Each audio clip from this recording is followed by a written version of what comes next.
ओम शांति। परम प्रिय परमात्मा शिव भगवान को कोटि कोटि नमन।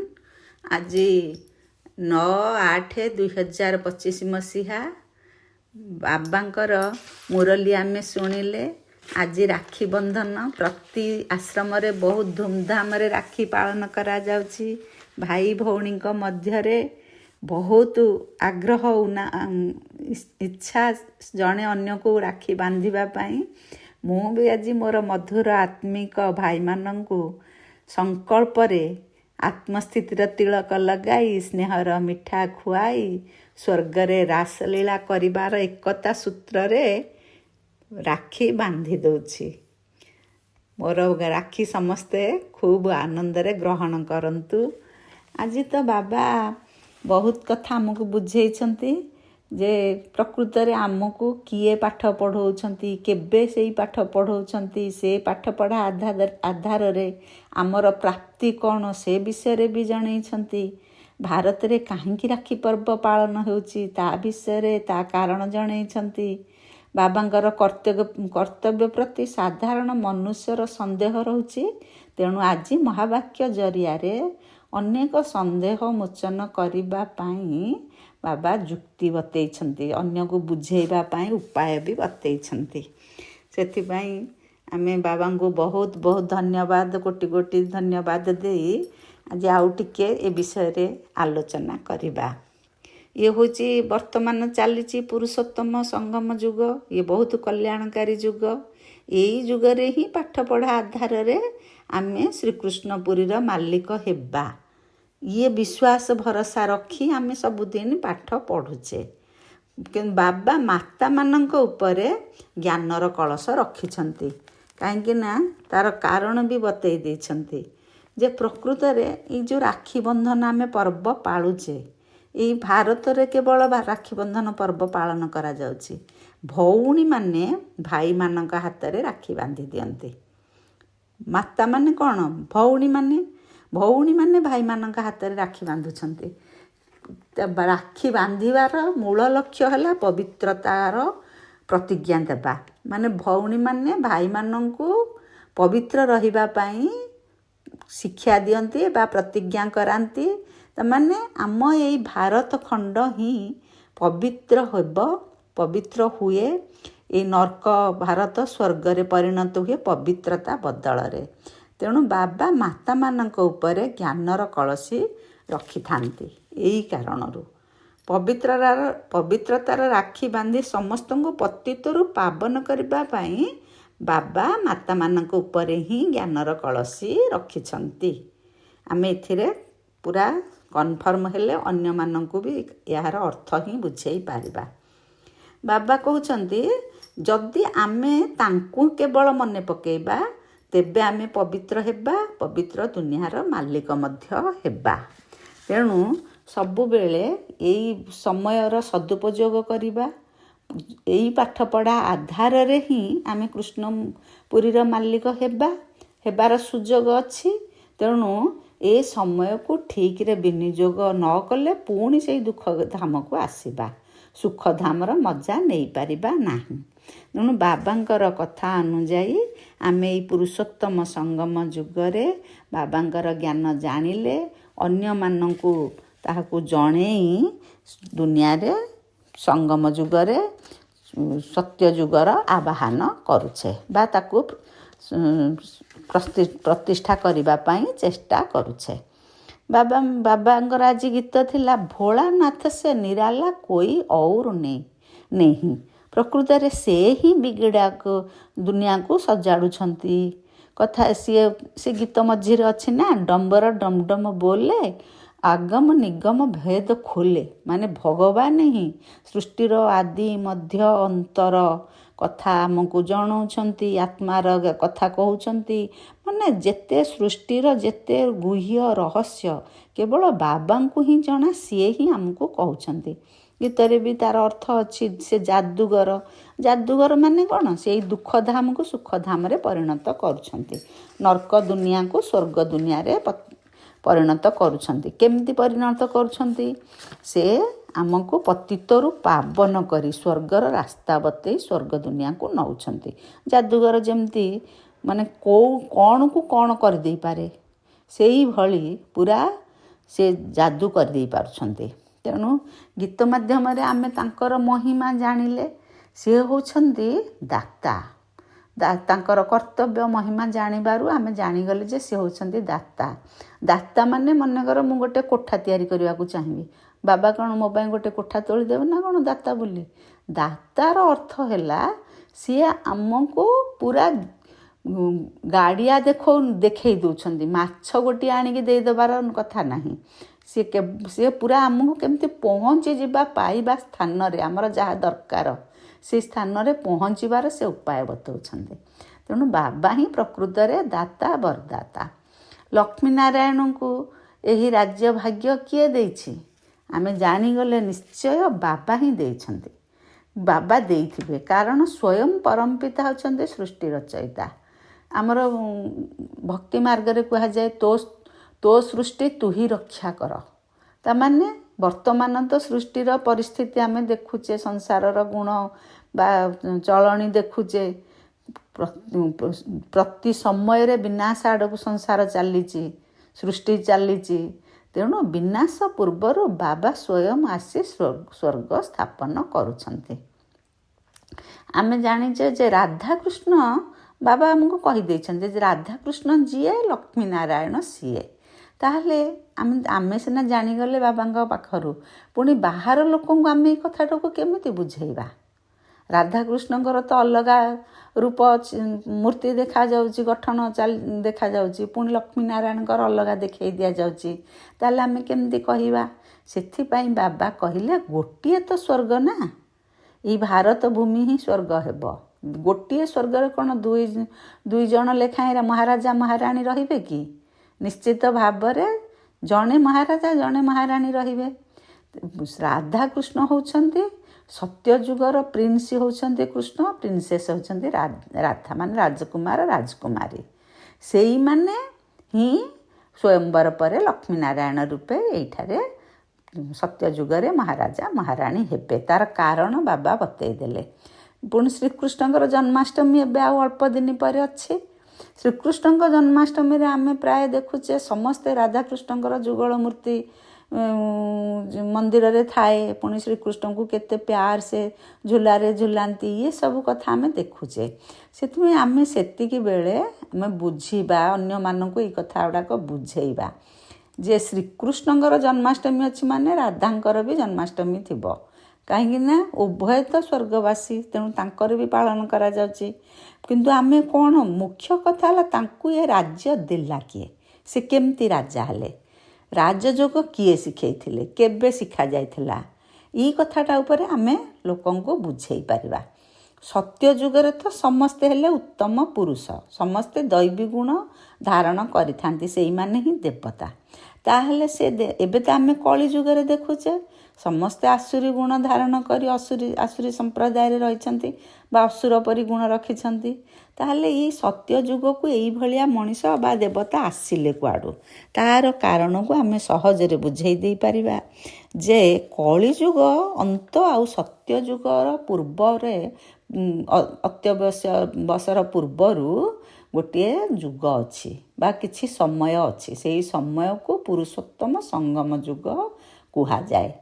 ତେଣୁ ନିଶ୍ଚିତ ଭାବରେ ଏଇ ସଙ୍ଗମ ଯୁଗରେ ଆମର ଯେମିତି ଯଦା ଯଦା ହି ଧର୍ମସ୍ୟ ଗ୍ଲାନିରେ ଭବତି ଭାରତେ, ଭାରତ ପୁରା ଗ୍ଲାନିରେ ଭର୍ତ୍ତି ହେଇଯାଇଛି, ମାନେ ବହୁତ ପାପରେ ଭର୍ତ୍ତି ହେଇଯାଇଛି। ସବୁ ଲୋକମାନେ ପାପୀ ହେଇଯାଇଛନ୍ତି, ପତିତ ହେଇଯାଇଛନ୍ତି। ତେଣୁ ସେଇ ସମୟରେ ସ୍ୱୟଂ ପରମପିତା ପରମାତ୍ମା ଆସି ଏଇ ସଙ୍ଗମ ଯୁଗରେ, ଯାହାକି ବର୍ତ୍ତମାନ ଚାଲିଛି, କଳିର ଶେଷ ସମୟ, ସତ୍ୟର ଆରମ୍ଭ ପୂର୍ବ ସମୟ, ସେଇ ସମୟରେ ନିଶ୍ଚିତ ଭାବରେ ସ୍ୱୟଂ ପରମପିତା ପରମାତ୍ମା ଆସି ରାଜଯୋଗ ଶିଖେଇଥିବେ।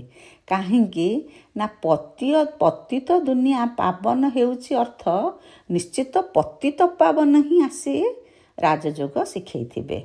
ପୁରୁଣା ଦୁନିଆ ନୂଆ ଦୁନିଆ ମଝିରେ ହେଲା ପୁରୁଷୋତ୍ତମ ସଙ୍ଗମ ଯୁଗ, ଯାହାର ଗାୟନ ରହିଛି।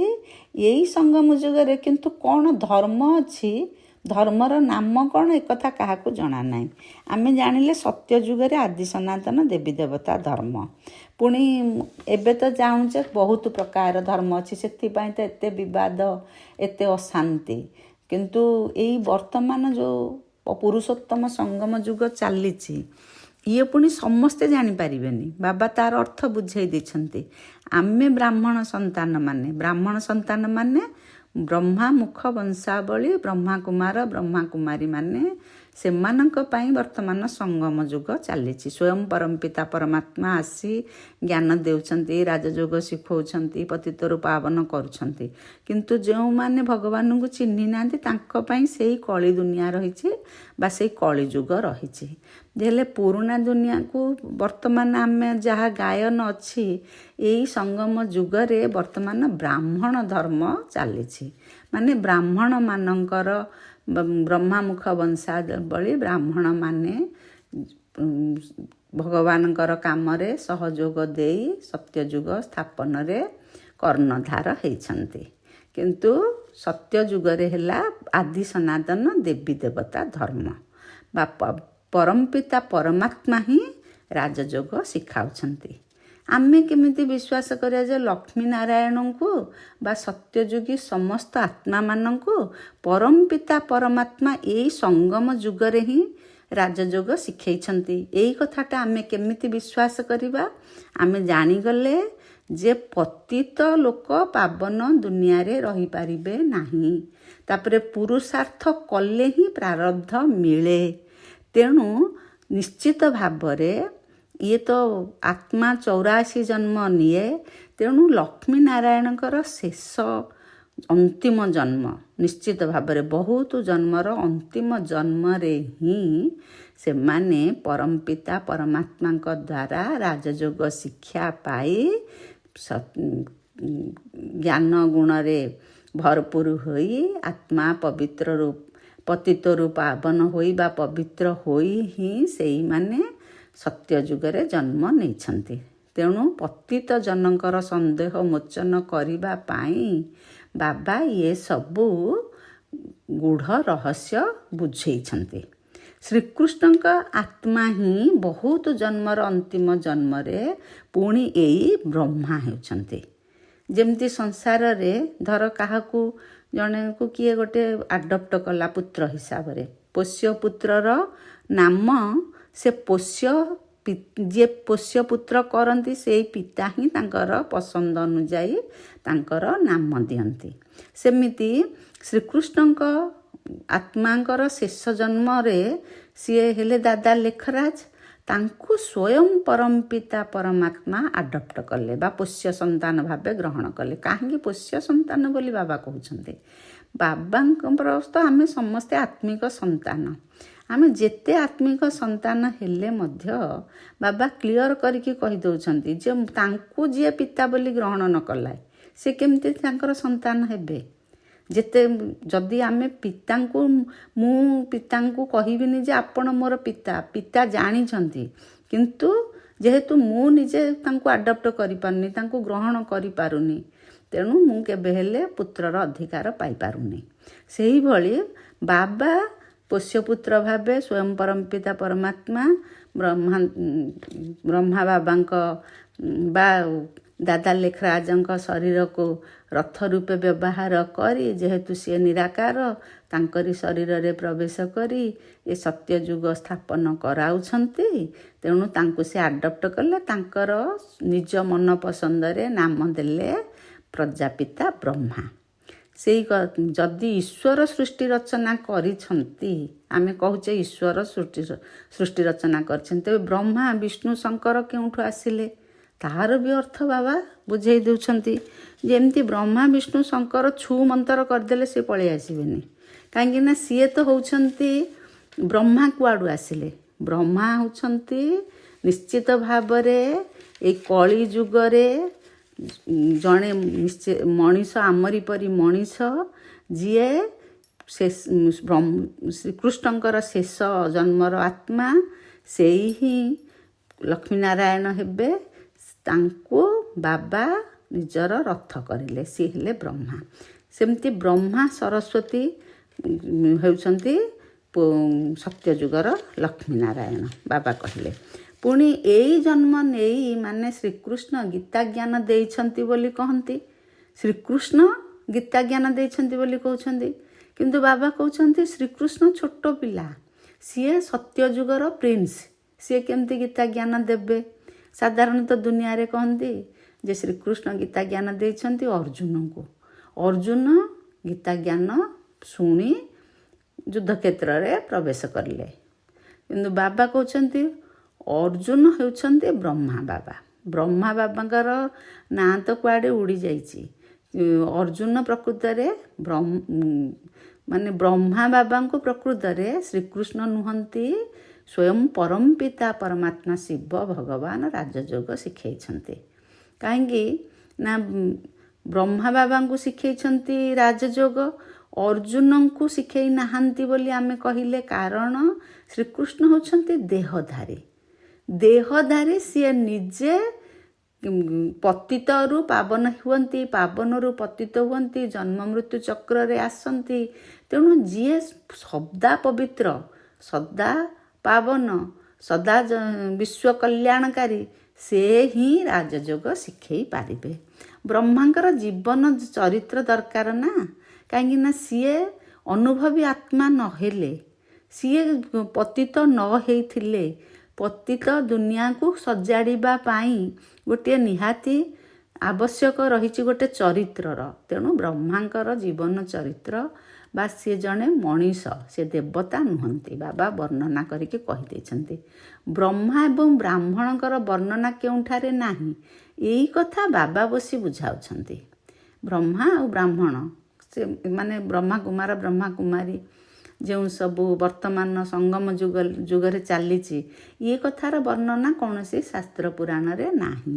ବାବା କିନ୍ତୁ ଏଇ କଥାର ପାଠଟାକୁ ବୁଝେଇ ଦେଲେ। ପୁରୁଷୋତ୍ତମ ମାସ ପଡ଼ିଲେ 13 ମାସ ହୁଏ। ଏଇ ସଙ୍ଗମ ଯୁଗର ଅର୍ଥ କ'ଣ? ଇଏ ହୀରା ସମାନ ବୋଲି କୁହାଯାଏ। ପୁରୁଷୋତ୍ତମ ମାସ ବୋଲି କହିଲେ ଯେମିତି ତାକୁ ଗୋଟେ ବହୁତ ପବିତ୍ର ମାସ ବୋଲି କହନ୍ତି, ସେମିତି ଏ ସଙ୍ଗମ ଯୁଗର ପର୍ବ ହିଁ ପ୍ରତିବର୍ଷ ପୁରୁଷୋତ୍ତମ ମାସ ରୂପେ ପାଳନ କରାଯାଏ। ଯେମିତି ଦେଖନ୍ତୁ, ସଙ୍ଗମ ଯୁଗରେ ଆମର କ'ଣ, ବାବା ସ୍ୱୟଂ ଆସିଲେ, ତା ସହିତ ବ୍ରାହ୍ମଣ ସନ୍ତାନ ମାନେ ମିଶି ସ୍ୱର୍ଗ ପ୍ରତିଷ୍ଠା କଲେ। ମାନେ ଅତି ମହତ୍ତ୍ୱପୂର୍ଣ୍ଣ ସମୟ। ସୁବର୍ଣ୍ଣ ଯୁଗରେ ବା ସତ୍ୟ ଯୁଗରେ ତ ତାକୁ ଯଦି ସୁବର୍ଣ୍ଣ ଯୁଗ କୁହାଯାଉଛି, କାହିଁକିନା ସୁଖ ଶାନ୍ତି ଆନନ୍ଦ ପ୍ରେମରେ ଭରପୁର, ତେଣୁ ସିଏ ହେଲେ ସୁବର୍ଣ୍ଣ ଯୁଗ। କିନ୍ତୁ ବର୍ତ୍ତମାନ ହୀରା ସଙ୍ଗେ ଏଇ ଯୁଗକୁ ମୂଲ୍ୟବାନ ଯୁଗ ବୋଲି କୁହାଯାଉଛି। ଏ ସମୟର ମୂଲ୍ୟ ବହୁତ ଅଧିକ, କାରଣ ଏଇ ସମୟରେ ସାଧାରଣତଃ ଭାଗ୍ୟ ପ୍ରସ୍ତୁତ କରାଯାଏ।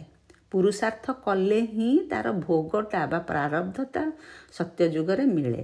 ତେଣୁ ଇଏ ପୁରୁଷୋତ୍ତମ ମାସରେ ବା ପୁରୁଷୋତ୍ତମ ଯୁଗରେ, ଯାହାକୁ କି ଅଧି ଯୁଗ ବି କୁହାଯାଏ, ଏଇ କଥାଟା ବାବା କହିଲେ। ବ୍ରହ୍ମାଙ୍କୁ ଭଉଣୀମାନେ କାହିଁକି ଆମେ ଜାଣିଲେ, ଭଉଣୀମାନେ ଯେ ଭାଇମାନଙ୍କୁ ରାକ୍ଷୀ ବାନ୍ଧୁଛନ୍ତି, କାହିଁକି ନା ଭଉଣୀମାନେ ହେଉଛନ୍ତି ପବିତ୍ରତାକୁ ଶୀଘ୍ର ଆପଣେଇ ପାରନ୍ତି। ବ୍ରହ୍ମା କୁମାର ବ୍ରହ୍ମା କୁମାରୀ ଭଉଣୀମାନେ କାହିଁକି ପବିତ୍ରତାର ରାକ୍ଷୀ ବାନ୍ଧିଲା ବେଳେ ପବିତ୍ର ରହିବା ପାଇଁ ପ୍ରତିଜ୍ଞା କରାନ୍ତି? କାରଣ ଆମେ ଜାଣିଛେ ନିବୃତ୍ତି ମାର୍ଗରେ ସାଧୁ ସନ୍ନ୍ୟାସୀମାନେ, ସେମାନେ କହନ୍ତି ତୁମେ ପିଆଜ ଛାଡ଼ ବା ଆମିଷ ଛାଡ଼, କ୍ରୋଧ ଜୀବନରୁ ଛାଡ଼। ସିଏ ଯାହା ଜୀବନରେ ଦାନ କରିଥାନ୍ତି ବା ଯାହା ଛାଡ଼ି ଦେଇଥାନ୍ତି, ଯାହା ଜୀବନରେ ଧାରଣ କରିଥାନ୍ତି, ସିଏ ତାକୁ ତ୍ୟାଗ କରିବା ପାଇଁ କହନ୍ତି। କିନ୍ତୁ ବ୍ରହ୍ମା କୁମାର ବ୍ରହ୍ମା କୁମାରୀ ମାନେ, ସେମାନେ ଜୀବନରେ ପବିତ୍ର ରହନ୍ତି। ସେ ସଂକଳ୍ପ ନେଇଥାନ୍ତି, ସଦା ପବିତ୍ର ରହିଥାନ୍ତି। ତେଣୁ ସିଏ ସମସ୍ତଙ୍କୁ ପବିତ୍ରତାର ରାକ୍ଷୀ ବାନ୍ଧି ପବିତ୍ର ରହିବା ପାଇଁ ପ୍ରତିଜ୍ଞା କରାନ୍ତି। ସମସ୍ତଙ୍କର ଗତି ସଦ୍ଗତି ଦାତା କୌଣସି ମଣିଷ ନୁହେଁ, ସିଏ ତ ନିଶ୍ଚିତ ଭାବରେ ସ୍ୱୟଂ ପରମ ପିତା ପରମାତ୍ମା, ସିଏ ହିଁ ସବୁ ବତେଇ ଦେଇଛନ୍ତି। ତେଣୁ ଏଇ ଭଉଣୀମାନେ ନିମିତ୍ତ ହୋଇ ପତିତରୁ ପାବନ ହେବା ପାଇଁ ରାସ୍ତା ଦେଖାନ୍ତି। ବାବା ସେ କଥା ବୁଝେଇ ଦେଲେ। କୃଷ୍ଣ ତ ପତିତ ପାବନ ନୁହନ୍ତି, କେବଳ ସ୍ୱୟଂ ପରମ ପିତା ପରମାତ୍ମା ହିଁ ପତିତ ପାବନ। ଯେତେବେଳେ ସ୍ୱର୍ଗ ଥାଏ ସେତେବେଳେ ତ ନର୍କ ନଥାଏ, କିନ୍ତୁ ବର୍ତ୍ତମାନ ହେଉଛି ରୌରବ ନର୍କ। କେବଳ ନର୍କ ନୁହେଁ ତ ରୌରବ ନର୍କ। 100% ପବିତ୍ରରୁ ଏବେ 100% ପତିତ ସମସ୍ତେ ହେଇଯାଇଛନ୍ତି। ତେଣୁ ପିଲାଙ୍କୁ ବିଚାର ସାଗର କରି ବିଭିନ୍ନ ପ୍ରକାର ବାବା ଯାହା କହୁଛନ୍ତି ସେ କଥାକୁ ବିଚାର ସାଗର ମନ୍ଥନ କରି ଭାଷଣ ଦେବାର ଅଛି। ଆମେ ମନେକର ଟେପ୍ରୁ ଗୋଟିଏ କଥା ଶୁଣିଲେ, ତାକୁ ଆମେ ଶୁଣି ଭାଷଣ ଦେବା। ଭାଷଣ ଦେଲେ ବି ଟେପ୍ରେ ଯାହା ଆକୁରେଟ୍ କୁହାଯାଇଛି ତାକୁ ଆକୁରେଟ୍ ଆମେ କହିପାରିବା ନାହିଁ। ଯେମିତି ହେଲେ ଟିକିଏ ନା ଟିକିଏ ଫରକ ହେବ।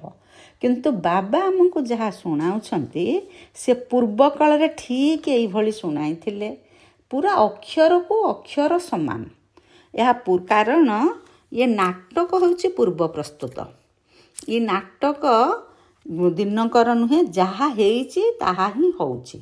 ତେଣୁ ବାବାଙ୍କର କଥା ପୁରା ଆକୁରେଟ୍। ସେଇ କଥାଟାକୁ ବାବା ବୁଝାଇ ଦେଲେ ଯେ ଶ୍ରୀକୃଷ୍ଣଙ୍କର ବାବା ଯାହା ଶୁଣାଉଛନ୍ତି ପୂର୍ବ କଳ୍ପରେ ତାହା ଶୁଣେଇଥିଲେ, ଅକ୍ଷରକୁ ଅକ୍ଷର ସମାନ। ଇଏ ପୂର୍ବ ପ୍ରସ୍ତୁତ ଡ୍ରାମା, ସାମାନ୍ୟ ବି ଫରକ ହେବ ନାହିଁ। ଯଦି ଆମକୁ ପଚାରିବ କିଏ ଶ୍ରୀକୃଷ୍ଣ ଜନ୍ମାଷ୍ଟମୀ ତ ଏବେ ହେଉଛି, ଶ୍ରୀକୃଷ୍ଣ କେବେ ଜନ୍ମ ହେବେ, ଆମେ କେବେ ହେଲେ କହିବାନି ଯେ ଶ୍ରୀକୃଷ୍ଣ କାଲି ଜନ୍ମ ହେବେ କି ପରଦିନ ଜନ୍ମ ହେବେ, ଏଇଭଳିଆ କିଛି କହିପାରିବା ନାହିଁ। କାହିଁକି ନା ବର୍ତ୍ତମାନ ସତ୍ୟଯୁଗ ସ୍ଥାପନ ଚାଲିଛି। ଏବେ ସେ ପାଠ ପଢ଼ୁଛନ୍ତି, ମାନେ ଭଗବାନଙ୍କ ପାଖରେ ପାଠ ପଢ଼ି ସେ ନିଜକୁ ପ୍ରିପେୟାର କରୁଛନ୍ତି। ଯଦି ବା ଆମେ କହିବା ଯେ ଯିଏ ଶ୍ରୀକୃଷ୍ଣ ହେବେ ସିଏ ତ ବର୍ତ୍ତମାନ ଆଉ ଶରୀରଧାରୀ ହେଇ ନାହାନ୍ତି, କିନ୍ତୁ ସିଏ ବି ବର୍ତ୍ତମାନ ସୂକ୍ଷ୍ମରେ ସେବା ଚଲେଇଛନ୍ତି। ସେ ସାକାରରେ ନଥିଲେ ମଧ୍ୟ ଆକାରରେ ରହି ବା ଆକାରୀ ଦୁନିଆରେ ରହି ପୁଣି ଭଗବାନଙ୍କ ସେବା ସାଥୀ ହୋଇ ସତ୍ୟଯୁଗ ସ୍ଥାପନା କରୁଛନ୍ତି। ତେଣୁ ଯେତେବେଳେ ଆମର ସତ୍ୟଯୁଗ ସ୍ଥାପନା ସରିବ, ବିନାଶ ହେବ, ତାପରେ ଯାଇକି ଶ୍ରୀକୃଷ୍ଣ ଜନ୍ମଗ୍ରହଣ କରିବେ। ଶ୍ରୀକୃଷ୍ଣଙ୍କର 84 ଜନ୍ମର ଅନ୍ତିମ ଜନ୍ମ ହିଁ ବର୍ତ୍ତମାନ ବ୍ରହ୍ମା ବୋଲି ଆମେ ଜାଣିଗଲେ। ବ୍ରହ୍ମା ବିଷ୍ଣୁ ଶଙ୍କରଙ୍କର ଇତିହାସ ଭୂଗୋଳ ଆମେ ଜାଣିଲେ। ସିଏ କେବେ ଛୁ ମନ୍ତ୍ର କଲେ ଯାହା ଦ୍ୱାରା ଜନ୍ମ ହୋଇଗଲେ କେବେ ନୁହେଁ, ବାବା ହିଁ ସେମାନଙ୍କର ଇତିହାସ ଆମକୁ ବତେଇଲେ। ତେଣୁ ଆମେ ଜାଣିଯିବା ପରେ ଆଉ ସନ୍ଦେହରେ ରହିବା ନାହିଁ, ଅନ୍ୟକୁ ସେଇଭଳି ବୁଝେଇବା। ଆମେ ଦେଖିଛେ କୃଷ୍ଣ ଚିତ୍ରରେ କେତେ କଥା ଆମର ଚିତ୍ରରେ ଆମେ ବୁଝେଇ ଦେଇଛନ୍ତି। ଧରନ୍ତୁ ଏବେ ଗୋଟେ ଆମେ ଚିତ୍ର ଦେଖିଲେ ଯେ ଶ୍ରୀକୃଷ୍ଣ ହାତରେ ସ୍ୱର୍ଗ ଧରିଛନ୍ତି, ଗୋଟେ ଗୋଡ଼ ପଛ ଆଡ଼କୁ କରିଛନ୍ତି, ମାନେ ସିଏ ହେଲେ ନର୍କ ଦୁନିଆକୁ ଲାତ ମାରୁଛନ୍ତି, ସ୍ୱର୍ଗ ଦୁନିଆକୁ ହାତରେ ଧରିଛନ୍ତି। ବହୁତ ସୁନ୍ଦର ଦେଖାଯାଉଛନ୍ତି, ଗୋରା ରଙ୍ଗ ନେଇଛନ୍ତି, ପୁଣି ଲେଖା ହେଉଛି ଶ୍ରୀକୃଷ୍ଣ ଆସୁଛନ୍ତି। ତାର ଅର୍ଥ ବାବା ଆଜି ସେଇ ବୁଝେଇ ଦେଲେ ଯେ ପାଠ ପଢ଼ା ବର୍ତ୍ତମାନ ସୁଦ୍ଧା ଶେଷ ହୋଇନାହିଁ, ଆହୁରି କିଛି ଦିନ ବାକି ଅଛି। ସମସ୍ତେ ଆମେ ଶ୍ରୀକୃଷ୍ଣପୁରୀକି ଯିବା, କେବଳ ଶ୍ରୀକୃଷ୍ଣ ରହିବେ ଶ୍ରୀକୃଷ୍ଣପୁରୀରେ ନୁହେଁ, ଶ୍ରୀକୃଷ୍ଣ କୃଷ୍ଣପୁରୀ ଯେଉଁ କହନ୍ତି ବା ସ୍ୱର୍ଗପୁର, ସେଇଠି ସବୁ ଆତ୍ମାମାନେ 16 କଳା ସମ୍ପନ୍ନ ସମ୍ପୂର୍ଣ୍ଣ ନିର୍ବିକାରୀ ଆତ୍ମା ହେଲେ ହିଁ ସେଇଠିକି ଯିବେ। କିନ୍ତୁ ବର୍ତ୍ତମାନ ଯେହେତୁ ଆମେ ପ୍ରିପେୟାର ହେଉଛେ, ତେଣୁ ଏବେ ଶ୍ରୀକୃଷ୍ଣ ପୁରୀକି ଯିବା ପାଇଁ ଏଇ ଚିତ୍ର ମାଧ୍ୟମରେ ଜଣେଇ ଦେଇଛନ୍ତି। ବାବା କହୁଛନ୍ତି ଯେ ଯେଉଁଥିପାଇଁ ବ୍ରହ୍ମା କୁମାର କୁମାରୀମାନେ ପବିତ୍ରତାର ପ୍ରତିଜ୍ଞା କରିବା ପାଇଁ ରାକ୍ଷୀ ବାନ୍ଧନ୍ତି, କିନ୍ତୁ ବାବା କହୁଛନ୍ତି ତୁମେ ରାକ୍ଷୀ ବାନ୍ଧ, ସବୁ କର, କିନ୍ତୁ ମାମେକମ୍ ୟାଦ କର, ମାନେ ବାବାଙ୍କୁ ହିଁ ମନେ ପକେଇଲେ ଆମେ ପାବନ ହେବା, ପବିତ୍ର ଦୁନିଆର ମାଲିକ ହେବା। ବାକି କୌଣସି ରାକ୍ଷୀ ଆଦି ବାନ୍ଧିବାର ଆବଶ୍ୟକତା ନାହିଁ। ବାନ୍ଧିବାର ଆବଶ୍ୟକତା ନାହିଁ ମାନେ ଆମକୁ ଗୋଟେ ବ୍ରତ ହିସାବରେ ଏଇଟାକୁ ନେବାକୁ ପଡ଼ିବ। ବାବା କହୁଛନ୍ତି ଯେ ଯଦି ଶିବ ବାବାଙ୍କର ହିଁ ଅଲୌକିକ ଜନ୍ମ ହୋଇଥାଏ, ସିଏ କେବେ ହେଲେ ମାତୃଗର୍ଭରୁ ଜନ୍ମ ନିଅନ୍ତିନି। ସେ ନିଜେ ହିଁ ନିଜର ପରିଚୟ ଦେଇଥାନ୍ତି କି ମୁଁ ସାଧାରଣ ଶରୀରରେ ପ୍ରବେଶ କରିଥାଏ, ଶରୀରର ଆଧାର ନିଶ୍ଚିତ ନେବାକୁ ପଡ଼ିଥାଏ, ମୁଁ ଜ୍ଞାନର ସାଗର ପତିତ ପାବନ ତୁମମାନଙ୍କୁ ରାଜଯୋଗ ଶିଖଉଛି।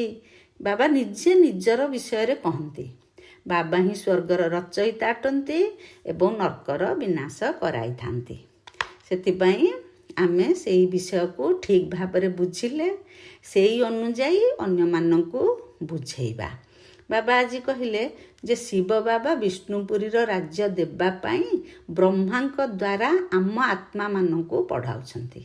ମାନେ ଆମେ ଡାଇରେକ୍ଟ ଯେହେତୁ ଶିବ ବାବାଙ୍କର ପାଟି ନାହିଁ, ସେ ବ୍ରହ୍ମାଙ୍କ ଶରୀରରେ ଆସୁଛନ୍ତି, ତେଣୁ ବିଷ୍ଣୁପୁରୀକୁ ଯିବା ପାଇଁ ବା ସେ ରାଜ୍ୟ ଭାଗ୍ୟ ପାଇବା ପାଇଁ ଆମକୁ ବ୍ରହ୍ମା ବାବାଙ୍କ ଦ୍ୱାରା ଆମମାନଙ୍କୁ ପାଠ ପଢ଼ୁଛନ୍ତି। ମାନେ ଆମ ଶରୀର ତ ପାଠ ପଢ଼ୁନି, ଆମ ଆତ୍ମାମାନଙ୍କୁ ପାଠ ପଢ଼ଉଛନ୍ତି।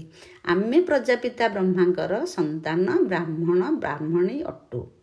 ଏବେ ସଙ୍ଗମ ଯୁଗ ଚାଲିଛି, ଇଏ ବହୁତ ଛୋଟ ଯୁଗ, ମାନେ ସମୟ ବହୁତ କମ୍। ଯେମିତି ସତ୍ୟ ଯୁଗର ଆୟୁଷ ହେଇଗଲା 1250 ବର୍ଷ, ସବୁ ଯୁଗ 1250 ବର୍ଷ ଲେଖାଏଁ, କିନ୍ତୁ ସଙ୍ଗମ ଯୁଗ ହେଉଛି ମାତ୍ର 100 ବର୍ଷ।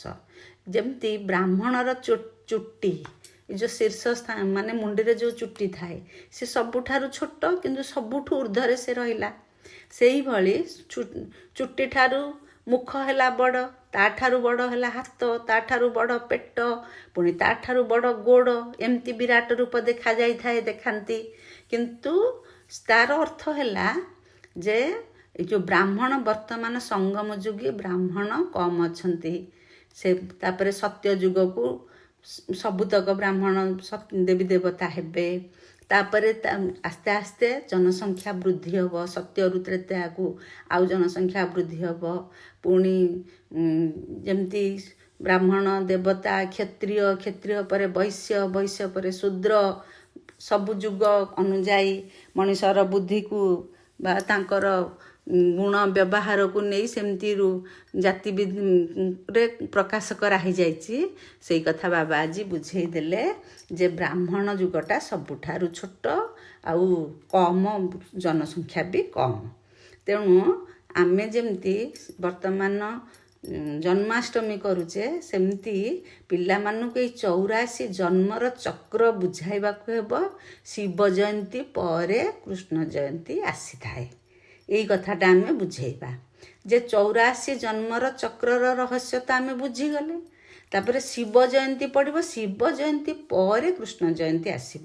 ମାନେ ଶିବ ବାବା ଧରା ଅବତରଣ କରିସାରିଲା ପରେ ସବୁ ସନ୍ତାନମାନଙ୍କୁ ବା ଆତ୍ମାମାନଙ୍କୁ ପବିତ୍ର କଲେ ଶ୍ରୀକୃଷ୍ଣ ସତ୍ୟଯୁଗ ପ୍ରତିଷ୍ଠା ହେଇସାରିଲେ ଶ୍ରୀକୃଷ୍ଣ ଜନ୍ମ ହେବେ। ତା ଅର୍ଥ ସେଠି କୃଷ୍ଣ ଆମେ ତାର ସବୁ ବାବାଙ୍କର ଯେତେ କାର୍ଯ୍ୟକଳାପକୁ ଆମେ ଉତ୍ସବ ହିସାବରେ ପାଳନ କରୁଛେ, ତେଣୁ ଶିବ ଜୟନ୍ତୀ ପରେ କୃଷ୍ଣ ଜୟନ୍ତୀ ଆସିଥାଏ।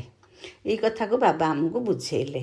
ତେଣୁ ବାବା କହୁଛନ୍ତି ମିଠା ସନ୍ତାନ ମାନେ ଏବେ ମୁଁ ଆସିଛି ତୁମକୁ ସୁଖଧାମ ଶାନ୍ତିଧାମକୁ ନେଇଯିବା ପାଇଁ। ବାବା କହୁଛନ୍ତି ଆମେ ସୁଖଧାମର ନିବାସୀ ଥିଲୁ, ପୁଣି ଦୁଃଖଧାମକୁ ଆସିଛୁ। ଡାକୁଛୁ ବାବା ଏଇ ପୁରୁଣା ଦୁନିଆକୁ ଆସ। ଏହା ତୁମର ଦୁନିଆ ନୁହେଁ। ମାନେ ଆମେ ଯେତେ ବ୍ରାହ୍ମଣ ସନ୍ତାନ, ଆମର ଇଏ ଦୁନିଆ ନୁହେଁ, ଆମର ଦୁନିଆ ହେଲା ସ୍ୱର୍ଗ। କିନ୍ତୁ ଏବେ କ'ଣ କରୁଛେ? ଆମେ ଏଇ ନର୍କ ଦୁନିଆରେ ରାବଣ ଅଧୀନରେ ରହିଯାଇଛେ। ସେଥିପାଇଁ ଯୋଗ ବଳରେ ନିଜର ଦୁନିଆ ସ୍ଥାପନ କରିବା ପାଇଁ ବାବା କହିଛନ୍ତି। ସେଥିପାଇଁ ଅହିଂସା ପରମ ଦେବୀ ଦେବତା ଧର୍ମ ସ୍ଥାପନ ହେଉଛି। ଆମକୁ ଅହିଂସକ ହେବାକୁ ପଡ଼ିବ। ମାନେ ବିକାରଗ୍ରସ୍ତ ହେବାର ନାହିଁ, ଲଢ଼େଇ ଝଗଡ଼ା କରିବାର ନାହିଁ। ତେଣୁ ଅହିଂସକ ହେବାକୁ ପଡ଼ିବ। ବାବା କହୁଛନ୍ତି ପ୍ରତି 5000 ବର୍ଷ ପରେ ଏଇଭଳି ପରିସ୍ଥିତି ଆସେ। ଯେଉଁ ଲକ୍ଷ ଲକ୍ଷ ବର୍ଷର କଥା କହୁଛନ୍ତି, ଇଏ ସବୁ ଭୁଲ କଥା। ଯଜ୍ଞ ତପ ଦାନ ପୁଣ୍ୟ ଆଦି ଆମେ କରି ମାନେ ଭକ୍ତି ମାର୍ଗରେ ଚାଲି ଚାଲି ଆମେ ଏମିତି ତଳକୁ ଖସି ଯାଇଛେ। ଆମ ଆତ୍ମା ପତିତରୁ ପାବନରୁ ପତିତ ହେଇ ଆସିଛି। ଆମେ ପବିତ୍ର ଥିଲେ ଜ୍ଞାନ ଦ୍ୱାରା ହିଁ ସଦ୍ଗତି ମିଳିବ। ବାବାଙ୍କର ଜ୍ଞାନ ଦ୍ୱାରା ହିଁ ଆମକୁ ସଦ୍ଗତି ମିଳିବ। ମନୁଷ୍ୟମାନେ ତ କୁମ୍ଭକର୍ଣ୍ଣ ନିଦ୍ରାରେ ଶୋଇଛନ୍ତି, ବିଲକୁଲ ଉଠୁନାହାନ୍ତି। ଏଣୁ ବାବା ସେଇ କଥା କହୁଛନ୍ତି। ସିଏ କଳ୍ପ କଳ୍ପ ଆସୁଛନ୍ତି। ତାଙ୍କର ଏଇ ସମୟରେ ଡ୍ରାମାରେ ଅଭିନୟ ଅଛି, ମାନେ ଏଇ ସଙ୍ଗମ ଯୁଗରେ ଆସି ଆତ୍ମାମାନଙ୍କୁ ଜାଗ୍ରତ କରେଇବେ, ପୁଣି ନୂତନ ସୃଷ୍ଟି କରେଇବେ। ଅଭିନୟ ଛାଡ଼ି କେହି ରହିପାରିବେନି। ଅଭିନୟ ନିହାତି କରିବାକୁ ପଡ଼ିବ। ସିଏ ବି ଡ୍ରାମାର ବନ୍ଧନରେ ବନ୍ଧା ହେଇଛନ୍ତି, ସଠିକ୍ ସମୟରେ ଆସୁଛନ୍ତି।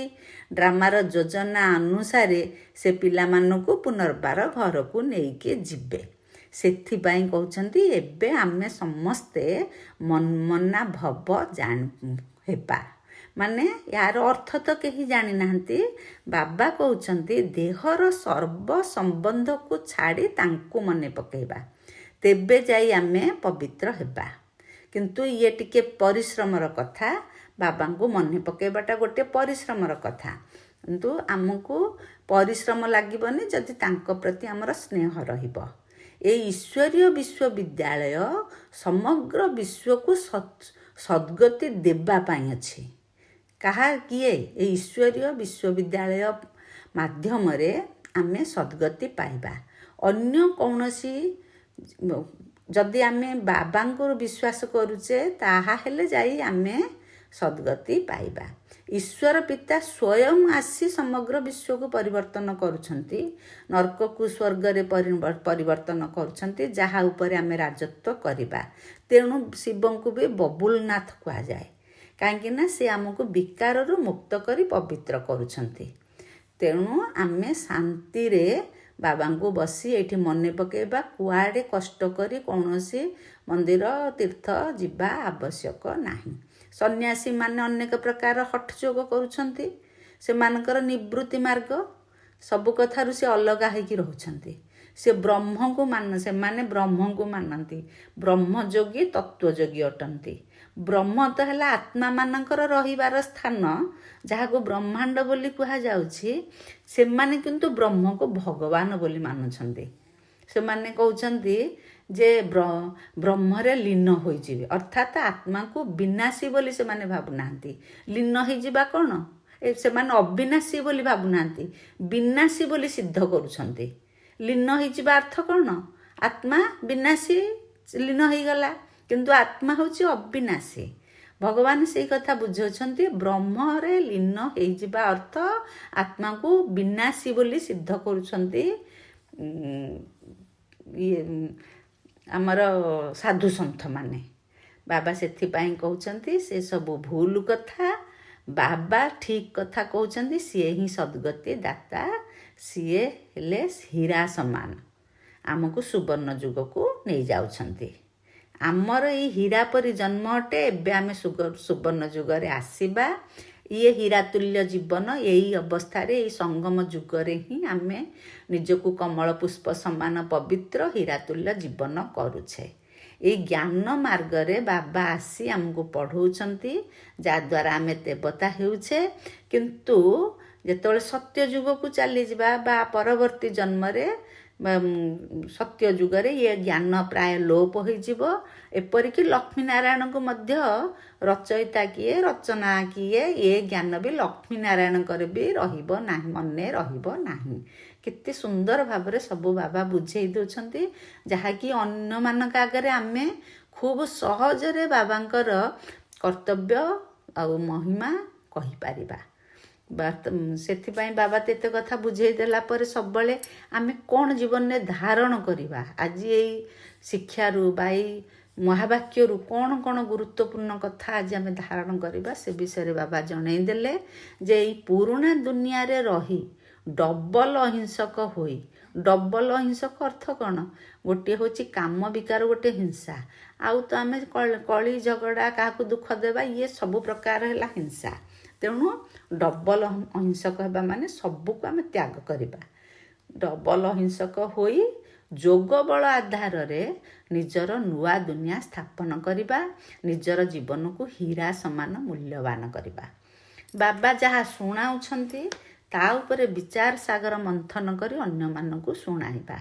ସର୍ବଦା ଆମର ନିଶା ରହିବ ଏହି ପାଠପଢ଼ା ଶେଷ ହେଲେ ଆମେ ଶ୍ରୀକୃଷ୍ଣପୁରୀକୁ ଯିବୁ।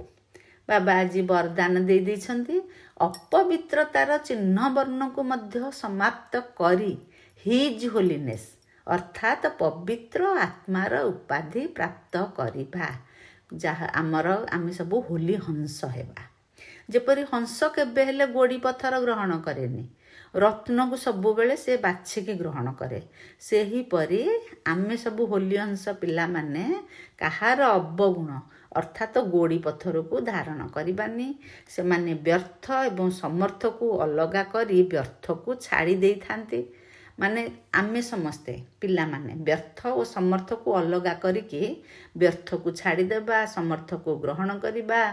ଏହିଭଳି ହୋଲି ହଂସ ଆତ୍ମା ହେଲେ ହିଁ, ପବିତ୍ର ଶୁଦ୍ଧ ଆତ୍ମା ହେଲେ ଆମେ ସତ୍ୟଯୁଗକୁ ଯାଇପାରିବା।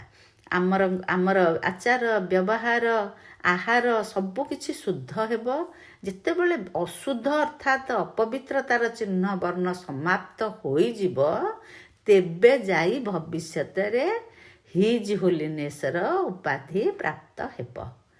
ସେଥିପାଇଁ କେବେ ବି ଭୁଲରେ ମଧ୍ୟ କାହାର ଅବଗୁଣକୁ ଧାରଣ କରିବା ନାହିଁ। ବାବା ସେଥିପାଇଁ ସ୍ଲୋଗାନରେ କହିଲେ, ସର୍ବଂଶ ତ୍ୟାଗୀ ତାଙ୍କୁ କୁହାଯିବ ଯେଉଁମାନେ ପୁରୁଣା ସ୍ୱଭାବ ସଂସ୍କାରର ବଂଶକୁ ମଧ୍ୟ ତ୍ୟାଗ କରିଦେବେ।